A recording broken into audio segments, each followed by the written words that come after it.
Assalamualaikum warahmatullahi wabarakatuh. Saya Rena Devitasari dengan nomor induk mahasiswa 20016100.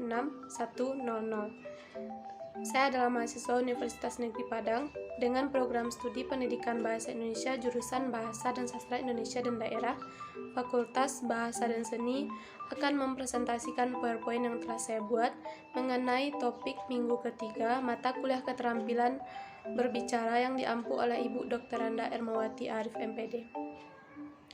Adapun topik yang akan saya bahas pada video kali ini yaitu mengenai yang pertama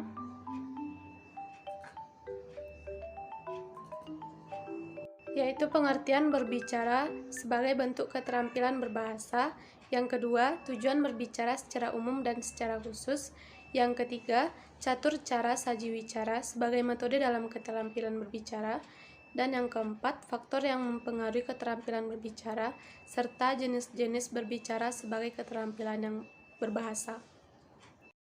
Yang pertama yaitu pengertian berbicara sebagai bentuk keterampilan berbahasa. Menurut Tarigan, berbicara adalah kegiatan berbahasa lisan yang dilakukan oleh manusia. Berbicara adalah kemampuan mengucapkan bunyi-bunyi artikulasi atau kata-kata untuk mengekspresikan pikiran, gagasan, dan perasaan. Dalam Kamus Besar Bahasa Indonesia yang bersumber dari Depdiknes, berbicara adalah berkata, bercakap, berbahasa, atau melahirkan pendapat dengan atau perkataan, tulisan, dan sebagainya atau berunding. Pengertian berbicara secara khusus banyak dikemukakan oleh para ahli pakar. Kemudian pengertiannya itu terlahir dari sudut pandang yang berbeda sehingga timbul pendapat yang berbeda pula. Secara garis besar, berbicara merupakan suatu bentuk perilaku manusia yang memanfaatkan faktor-faktor fisik, psikologis, semantik, dan lingkungan sedemikian ekstensif secara luas sehingga dapat dikatakan sebagai alat manusia yang paling penting bagi kontrol sosial. Sebagai sarana komunikasi, berbicara tidak hanya menyampaikan gagasan pembicara kepada pendengar, tetapi lebih jauh dari pembicaraan pun dilakukan dengan tujuan yang beraneka ragam, sesuai dengan yang dibutuhkan seorang pembicara untuk melakukan pembicaraan. Kedua, tujuan berbicara secara umum dan secara khusus. Secara umum, tujuan berbicara adalah untuk berkomunikasi, memberitahukan atau melaporkan informasi kepada penerima informasi, meyakinkan atau mempengaruhi penerima informasi, untuk menghibur, serta menghendaki reaksi dari pendengar atau penerima informasi. Adapun secara khusus, dijabarkan kembali. Yang pertama, yaitu menghibur. Tujuan berbicara untuk menghibur biasanya dilakukan oleh pelawak, pemain dagelan seperti Sri Mulat, dan sebagainya. Suasana pembicaraan biasanya santai, rileks, penuh canda, dan menyenangkan. Yang kedua yaitu menginformasikan. Berbicara untuk tujuan menginformasikan dilakukan apabila pembicara ingin melaporkan, menjelaskan suatu proses, menguraikan, menafsirkan, atau menginterpretasikan suatu hal, memberi atau menanamkan suatu pengetahuan, menjelaskan kaitan atau hubungan antara benda-benda, hal atau peristiwa. Kemudian yang ketiga yaitu menstimulasikan. Nah, dalam menstimulasikan ini berbicara dengan tujuan menstimulasikan ini di mana pembicara berusaha membangkitkan inspirasi, kemauan atau minat pendengar untuk melakukan sesuatu. Berbicara untuk tujuan menstimulasikan jauh lebih kompleks daripada berbicara untuk menginformasikan dan menghibur. Yang keempat, dalam berbicara tujuannya yaitu meyakinkan. Maksudnya adalah pembicara berupaya meyakinkan pendengar akan sesuatu. Melalui pembicaraan yang meyakinkan, sikap pendengar dapat diubah, misalnya dari sikap menolak menjadi menerima. Kemudian yang kelima yaitu menggerakkan. Berbicara dengan tujuan menggerakkan merupakan kelanjutan atau perkembangan dari berbicara dengan tujuan meyakinkan. Karena untuk menggerakkan pendengar agar berbuat atau bertindak, pembicara harus mampu meyakinkan pendengar terlebih dahulu. Setelah pendengar yakin, lebih lanjut pembicara berupaya membakar emosi pendengar sehingga akhirnya pendengar tergerak untuk berbuat atau bertindak.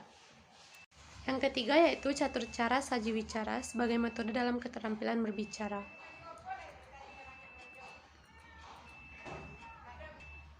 A. Metode serta-merta atau impromptu delivery. Metode ini biasanya digunakan oleh seseorang yang serta-merta atau secara mendadak diminta berbicara secara spontan di depan orang banyak. Adapun kelebihan metode ini antara lain tidak memerlukan waktu yang panjang untuk mempersiapkan pembicaraan. Yang kedua, bagi yang berpengalaman tampil berbicara, cara ini cukup efektif. Dan yang ketiga, tidak memerlukan waktu untuk mengumpulkan bahan. Kemudian, kekurangan dari metode ini yaitu cenderung berbicara tidak efektif dan berbelit-belit, pembicaraan kaku, penggunaan bahasa juga cenderung tidak efektif. Yang kedua yaitu metode menghafal atau delivery from memory. Metode menghafal ini adalah salah satu cara yang digunakan pembicara untuk menyampaikan pikiran dan perasaannya di depan orang banyak dengan bantuan daya ingat yang kuat dan kekayaan materi yang dimiliki. Kelebihan metode ini yaitu dapat dilakukan secara sistematis dan teratur, tidak berbelit-belit, dan juga lengkap. Sedangkan kelemahannya yaitu sering menjemukan, cenderung berbicara cepat-cepat, kurang penghayatan, dan sulit menyesuaikan diri dengan reaksi pendengar. Kemudian yang ketiga yaitu metode naskah atau delivery from manuscript. Metode ini jarang sekali dipergunakan kecuali pada saat-saat penting. Kelebihan dari metode ini yaitu dapat membantu si pembicara dalam menyampaikan gagasannya. Kemudian mempunyai fungsi dokumentasi yang lengkap. Sedangkan kelemahannya yaitu dalam penyampaiannya agak kaku, kemudian tidak menarik, dan juga sulit memberi tekanan. Yang keempat yaitu metode extemporan atau extemporan news delivery. Dalam metode ini, kadang-kadang disiapkan konsep naskah dengan tidak perlu menghafal kata demi kata. Metode ini lebih bersifat fleksibel dan variatif dalam menggunakan kata-kata. Sebaliknya, jika metode ini terlalu bersifat sketsa, maka hasilnya sama dengan metode serta-merta. Jika catatan ditulis pada kartu biasa disebut dengan card system, sedangkan jikalau catatan ditulis pada lembaran kertas dengan nomor urut disebut dengan number system. Topik pembahasan yang keempat yaitu faktor yang mempengaruhi keterampilan berbicara. Yang pertama ada faktor internal. Faktor internal merupakan segala potensi yang ada dalam diri seseorang yang juga meliputi faktor fisik maupun faktor non-fisik psikis. Faktor fisik merupakan faktor yang menyangkut dengan kesempurnaan organ-organ tubuh yang digunakan di dalam berbicara. Dalam hal ini meliputi pita suara, lidah, gigi, dan bibir. Yang kedua, faktor non-fisik psikis. Faktor ini merupakan faktor yang berhubungan dengan kondisi psikologi seseorang dan tidak berhubungan dengan fisik. Yang kedua yaitu faktor eksternal. Faktor ini merupakan faktor yang berasal dari luar individu yang meliputi tingkat pendidikan, kebiasaan, dan lingkungan pergaulan. Pada anak TK, faktor eksternal ini dapat diperoleh salah satunya dalam pembelajaran di sekolah. Faktor-faktor yang harus diperhatikan dalam keterampilan berbicara yaitu pembicaraan dan pendengar. Pembicara adalah salah satu faktor yang menimbulkan terjadinya kegiatan berbicara, dan yang harus diperhatikan yaitu pembicara untuk melakukan kegiatannya, yaitu pokok pembicaraan, metode, bahasa yang digunakan, tujuan, sarana, dan interaksi. Kemudian bahasa bagi pembicara. Bahasa adalah media untuk menyampaikan maksud dan tujuannya kepada orang lain atau pendengar. Oleh sebab itu, pembicara mutlak harus menguasai faktor kebahasaan dan faktor non-kebahasaan. Yang ketiga yaitu faktor non-kebahasaan.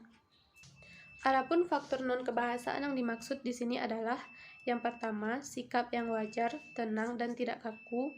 Kemudian pandangan yang diarahkan kepada lawan bicara, kesediaan menghargai pendapat orang lain, kesediaan mengkoreksi diri sendiri, keberanian mengungkapkan dan mempertahankan pendapat, gerak-gerik dan mimik yang tepat, kenyaringan suara, kelancaran, penalaran, dan relevansi.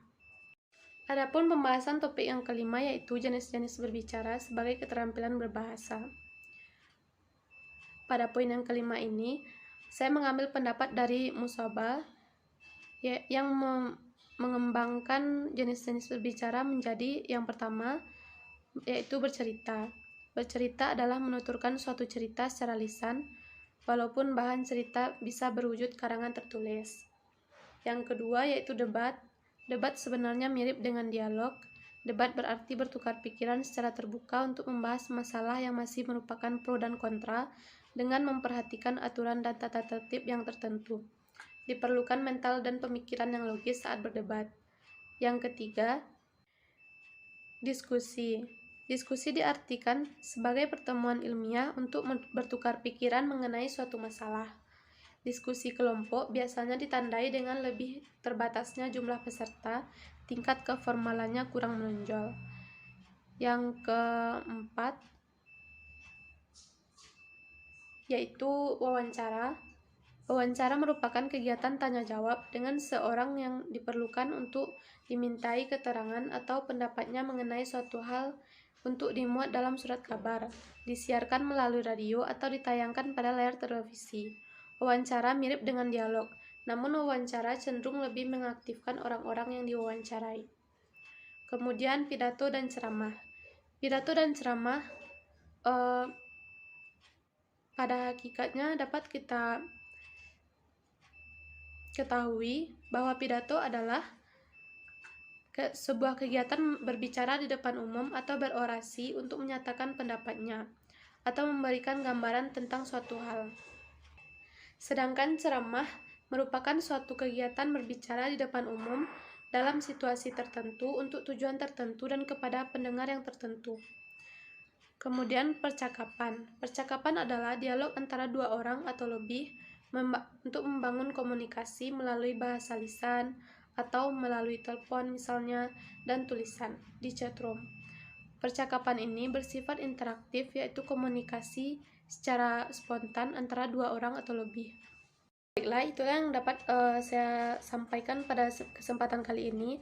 Terima kasih kepada semua teman-teman dan yang telah mensupport pada akhirnya video ini dapat terselesaikan juga. Terima kasih. Assalamualaikum warahmatullahi wabarakatuh.